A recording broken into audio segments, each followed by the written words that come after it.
ibisubizo yambaye kuhayo paradizo n'abayobozi beza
ari umuto ari umukuru ari n'uzavuka mu bihe bizaza azagira agaciro mu gihugu cye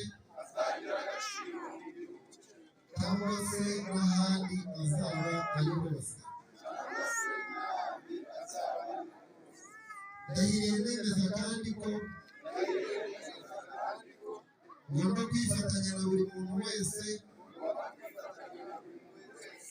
uri muri FPR Inkotanyi muri iki gihe no mu bihe bizaza. Nemeje ko ngomba kwiyumvisha ko buri muntu wese uri muri FPR Inkotanyi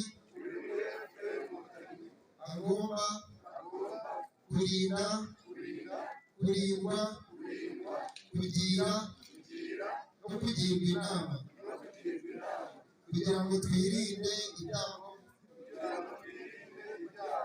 byose byagwiriye igihugu cyacu n'abagituye.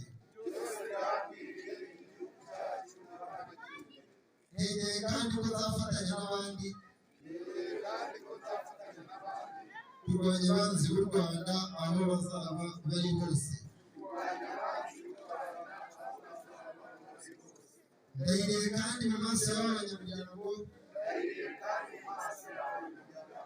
nzakurikiza amategeko yose ya FPR Inkotanyi ariho ari n'azashingwa. Ndahiriye kwirinda gukora amafuti,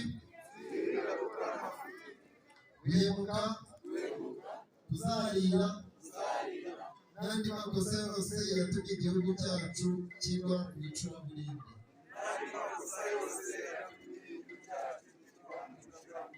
Banyamuryango muri hano ndamukamemutse muzi ibiberanye n'imigabo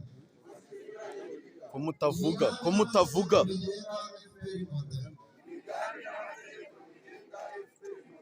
nzaba mpemukiye buri munyarwanda, nzahanwe n'umugome wese. Murakoze cyane,